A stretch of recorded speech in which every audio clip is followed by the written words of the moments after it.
Assalamualaikum warahmatullahi wabarakatuh. Halo semuanya, perkenalkan nama saya Ardi Kurniawan dari Program Studi Administrasi Publik Semester 7 Universitas Muhammadiyah Bengkulu. Pada video kali ini, saya akan menjelaskan analisa studi kasus terjadinya KKN pada suatu BUMDes dan cara mengatasinya. Di sini saya mengambil contoh studi kasus dugaan korupsi dan tindak pidana pencucian uang atau TPPU BUMDes Berjo, Kajari Karanganyar tahun 2024. Hasil penyidikan tim Kejari Karanganyar terhadap kasus tersebut mengungkap fakta dengan menetapkan satu tersangka baru. Tersangka itu terbukti terlibat melakukan tindak pidana korupsi bersama mantan Dewan Pengawas atau Dewas BUMDes Berjo, AS, yang sebelumnya sudah ditetapkan sebagai tersangka. Kepala Kejaksaan Negeri Kajari Karanganyar Robert Jimmy Lambila saat dikonfirmasi wartawan mengatakan satu tersangka baru itu diketahui berinisial M. Tersangka itu berperan sebagai koordinator penjualan tiket masuk objek wisata Telaga Madirda dan air terjun Jumok. Dari hasil penyidikan, ditemukan bahwa tindakan dugaan korupsi dilakukan AS saat terjadinya kevakuman kepengurusan BUMDes pada tahun 2019 lalu.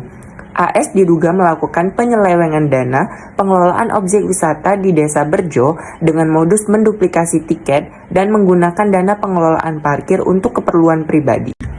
Berdasarkan petunjuk tugas sebelumnya dijelaskan bahwa dalam mengatasi sebuah kasus korupsi pada badan usaha milik desa, berdasarkan landasan hukum dan regulasi masih belum cukup untuk menjadi solusi dalam mengatasi permasalahan tersebut. Adapun beberapa solusi yang dapat penulis berikan terkait mengatasi permasalahan KKN yang terjadi pada BUMDes. Berdasarkan penjelasan dalam Achmad Rum Fitrianto tahun 2024, terdapat beberapa solusi untuk mengatasi permasalahan KKN pada BUMDes, yakni sebagai berikut. Pertama, meningkatkan transparansi dalam pengelolaan dana desa. Pemerintah desa harus memastikan bahwa setiap tahap pengelolaan dana, mulai dari perencanaan hingga pelaporan, dilakukan secara terbuka dan melibatkan masyarakat. Teknologi informasi dapat menjadi alat yang efektif untuk mendukung transparansi ini.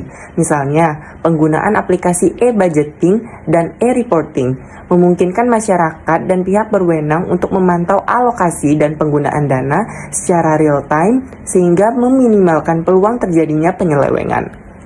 Lalu yang kedua, penguatan pengawasan dan audit juga menjadi kunci penting dalam mencegah korupsi. Pengawasan internal oleh pemerintah daerah perlu ditingkatkan, sementara pengawasan eksternal oleh lembaga audit independen harus dilakukan secara rutin dan menyeluruh. Masyarakat juga harus dilibatkan secara aktif dalam proses pengawasan ini. Forum-forum seperti musyawarah desa dapat menjadi wadah bagi masyarakat untuk memberikan masukan dan mengawasi penggunaan dana desa. Lalu yang ketiga, pemberdayaan masyarakat sangat penting dalam pengelolaan dana desa. Masyarakat harus diberikan akses yang cukup terhadap informasi mengenai penggunaan dana dan dilibatkan dalam setiap tahapan pengelolaannya. Partisipasi masyarakat akan menciptakan kontrol sosial yang kuat, mendorong aparat desa untuk lebih bertanggung jawab. Masyarakat yang aktif dan berani melaporkan dugaan penyalahgunaan dana akan membantu menciptakan pemerintahan desa yang lebih bersih. Partisipasi masyarakat juga merupakan kunci keberhasilan dalam pengelolaan dana desa yang bebas dari korupsi. Dengan keterlibatan masyarakat dalam setiap proses pengelolaan, mulai dari perencanaan hingga pelaporan, peluang penyimpangan dapat diminimalisasi. Oleh karena itu, penting untuk terus memberdayakan masyarakat agar mereka memiliki akses yang cukup terhadap informasi dan mampu menjalankan fungsi pengawasan secara efektif.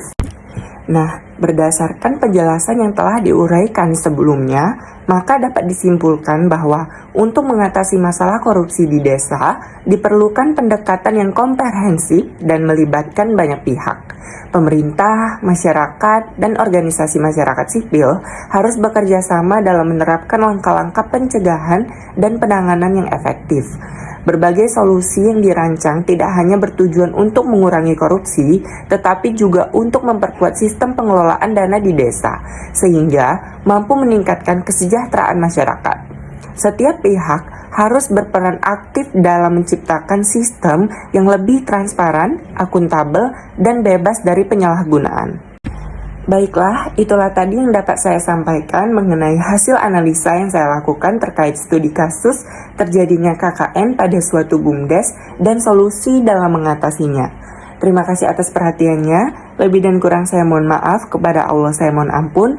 Wabillahi taufiq wal hidayah. Wassalamualaikum warahmatullahi wabarakatuh. Bye.